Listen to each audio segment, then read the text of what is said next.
Sunflower Meadow was a beautiful place. It was full of bright yellow sunflowers. Bees buzzed happily among the flowers. They were busy collecting sweet nectar. The bees loved their home in Sunflower Meadow. One of these busy bees was Queen Bella. She was a kind and wise queen. Queen Bella cared for all the bees in her hive. She wanted everyone to be happy and safe. She knew how important it was to have plenty of nectar. Nectar made the honey they all enjoyed. The days were warm and sunny. The bees worked hard. They visited each sunflower. The bees sang as they worked. Soon they filled their hive with honey. It was delicious golden honey. Queen Bella was proud of her bees. One day, Queen Bella noticed something different. The sunflowers were beginning to droop. Their bright yellow heads were starting to wilt. Queen Bella was worried. She knew this was a problem. Queen Bella flew back to the hive. She needed to talk to her advisors.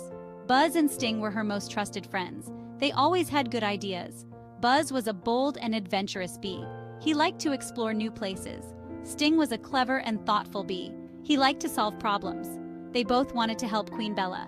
"The sunflowers are wilting," Queen Bella said. "There is not much nectar left. What should we do?" Buzz buzzed impatiently. "We need to find a new meadow," he said. "A meadow with lots of fresh flowers. We can start a new hive there." Sting listened carefully. He thought for a moment. "Moving would be difficult," he said.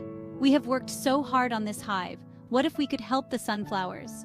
Queen Bella listened to both of her advisors. She knew they each had good points.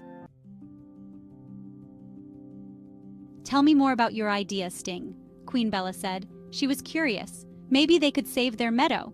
Sting was happy to explain. "The sunflowers need water," he said.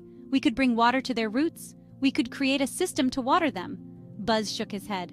"That sounds like a lot of work," he buzzed. "It would be easier to just find a new meadow." "But this is our home," Queen Bella said. "I don't want to leave unless we have to."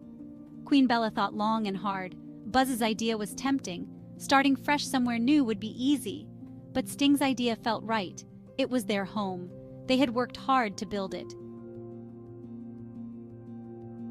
"We will try your plan, Sting," Queen Bella decided. "We will work together to save our meadow." Buzz was surprised. He didn't think it would work. But he knew Queen Bella was a wise queen. He would help. All the bees would work together. Sting was excited. He knew his plan could work. They just needed to work hard. He started to explain his idea. "We can use large leaves to collect dew," Sting explained. "We can line them up like little rivers. The dew will flow down the leaves to the sunflowers." Queen Bella liked the idea. It was a simple plan, but it could really help their meadow. All the bees got to work. They listened carefully to Sting's instructions. They flew out to gather large leaves. They carried the leaves back to the meadow. The bees worked together. They were careful to lay the leaves just right. They wanted the water to flow down to the sunflower roots. Buzz was surprised. He was actually enjoying himself. It felt good to be working together. They were helping their meadow. Even though the work was hard, the bees were happy. They knew they were doing something important. They were saving their home. After a few days, something wonderful happened. The sunflowers started to perk up. Their petals reached for the sun. They were no longer drooping. The bees were so happy. Their plan had worked. The irrigation system was bringing water to the sunflower roots. The meadow was blooming again. Queen Bella was proud of her bees. They had listened to each other. They had worked together. And they had saved their meadow. From that day on, Sunflower Meadow was even more beautiful. The bees learned a valuable lesson. It is important to listen to everyone's ideas, even if you don't agree at first. Sometimes the best ideas come from working together. And now, little ones, it's time to close your eyes and dream sweet dreams. Good night.